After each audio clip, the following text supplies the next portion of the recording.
Good morning, or good afternoon, wherever you may be, or good evening, or good night. This is Jen at Jen's Arty Inclinations, a place to create, share and play.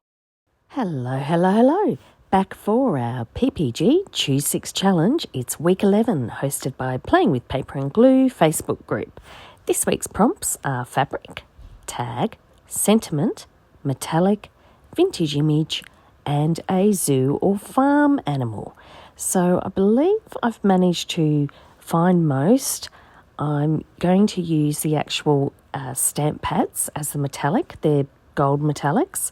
There's my little vintage image, and that's a little stamped couple of lambs. So it's a bit cute. Thought I'd use that. Now, for my tag, I just cut out a bit of map and made it into a tag shape. Here I'm adding the metallic. So just using the gold of the stamp pad, and I actually popped this tag through the embosser just to give it a little bit of texture, and then I tried to pick out the embossing just with the gold stamp.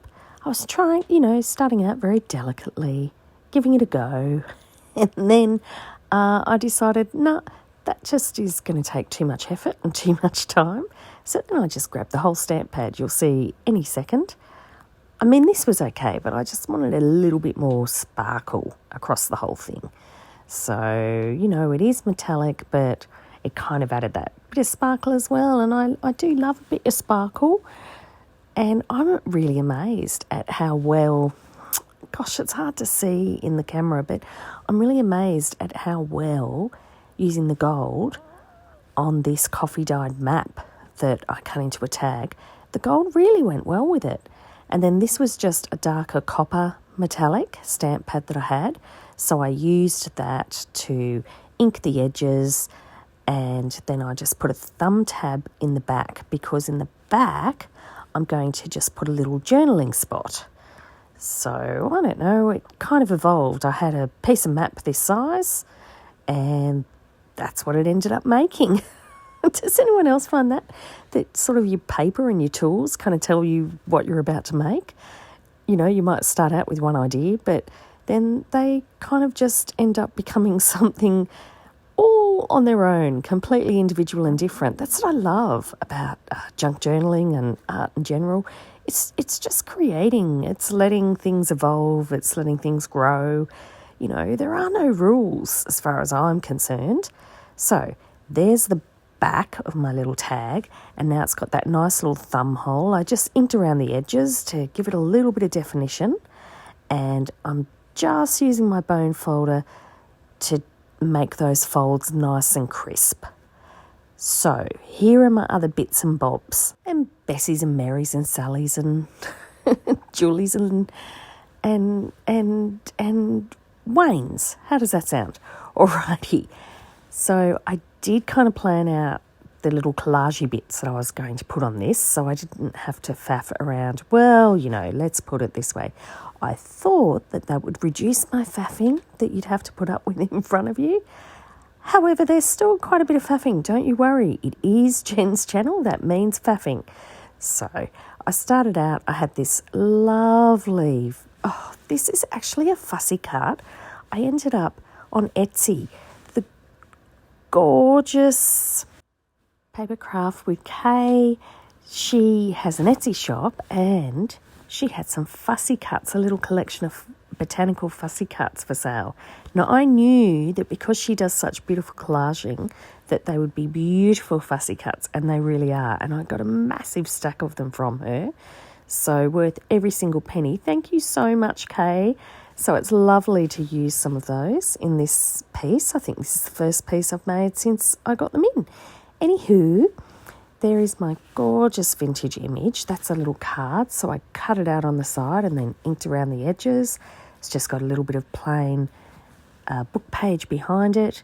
And then I'm using some, what do you call it? That meshy fabric-y stuff.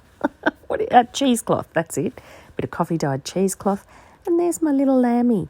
And I thought that little daffodil just added a pop of colour that, contrasted nicely with the green behind. So here I'm just sort of looking at it, making sure it's going to work, and then losing my place of how everything was stuck down, and went, okay, let's just do it. So I added another lovely big leaf with that gorgeous big vine flowery bit. And yeah, now you'll just see me gluing all the bits down. I like this little spatula thingy. I don't even know where I got it. I think I just got it with some paintbrushes. But yeah, it's good for, spreading out the glue, and it's easy to clean up, which is always lovely. And here I am just gluing the next piece down. So it's just a little bit of layering in the front. Not much, just a little bit. But the next bit that I do, the way that I worked out how to do the little back journaling bit and the way I put in the actual lined paper, I don't know, I think it's a bit groovy. So just if you hang tight, you'll get to see how I managed to just make that look a little bit different, a little bit more effective, a little bit more usable. I guess I'm just trying to say, really cool. So hang around, see that. It's a bit cute. I think it's good. But in the meantime, what have we got so far on the challenge? All right, so we've got the tag, tick. We've got the metallic of the stamp that I brushed over the embossing, so tick. There is the zoo or farm animal. So I chose farm, just this really cute stamp that I had, and I just stamped it onto a plain part of some book page because I love that colour and texture behind it. So that's a tick. Then we've got the vintage image there of the girl. That's a tick. And actually we kind of got the fabric already here with the cheesecloth, but I am adding some more fabric later. And look, I almost forgot to put my daffodil in. Now, not that it would have mattered, I could have just cut it out, but it is nicer layered behind the lamp. So I just managed to squeeze that in before the glue dried. Phew! And it is a little bit different to how I was laying it out, but it's still roughly in the same. So, I've learnt not to get too wrapped around the axles when I'm laying out my collaging. I think that's thanks to Lee and Julie's challenge that they do with the collaging each month, that it's, slowly I'm gaining my confidence, even on these little pieces. Anywho, what's next? All right, next is the back bit. So I've got that nice thumb hole that I can open, and then I've got the lined piece of paper that I'm using for the journaling spot, and then see this gorgeous, lovely, big, long stem. That's another one of Kay's. That I'm using as a tuck spot inside a tag. I think it's so cute. Right, now, when I'm doing a tuck spot, I am really silly the way that I normally do them. I do very uneven glue. So this time I put a piece of paper over that just to make sure I had a nice, really straight line of glue so that it would make a very good tuck. And gee, it made a difference. This tuck works beautifully, so I really need to stop being lazy and make sure I do that when I'm putting my tucks in my journals. However, back to what we're doing. So just making sure it sticks down really, really well, and then that little lined piece of paper that's just folded neatly. It's a nice thin piece, so it's not thick to put in behind there, and it just sits beautifully behind that tuck. I adore this. So I feel like this is something I would like to do a lot more of. Now, even just that on a journal page that you would just open up without the front bit, like just sticking it down like that. How cool would that be? Well, I think it would be. Now, this is my little sentiment. And let's have a look. What did it say again? It said, when the world says give up, hope whispers, try it one more time. I thought, that's a gorgeous sentiment. Now, I wanted to punch a hole through the material here as well. I wasn't sure if it would work.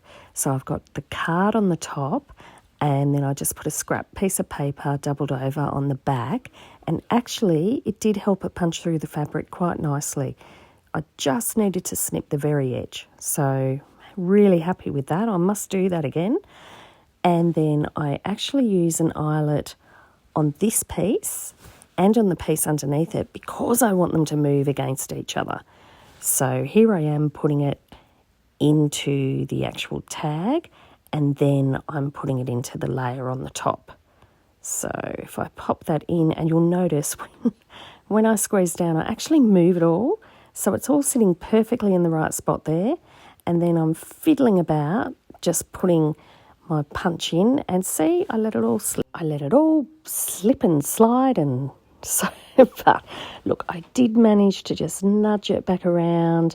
I was just very, very careful, and, it all worked out. It always works out. If not, we would have just, created a slightly different look to what we were expecting. Always fine, always good. But that way, people can actually see what's underneath, so you can swing it up and see what's underneath. So it's kind of cute, Here, what am I doing here? Oh, yeah, I'm just adding a little bit of reinforcement to the other two holes on the tag, so on the other two back pieces. Again, just another piece of book page I had lying around my desk. And, isn't it wonderful stuff? You can just use book pages for everything. Well, all right, I can use book pages for everything, but I think a lot of us junk journalists just love a book page. Alrighty, so this just went around the holes on the actual tags, so you can see what I'm doing. I'm just gluing them down, and I'm kind of loving these basic squares around my tag hole tops at the moment. I am tending to use them everywhere, just something I'm into.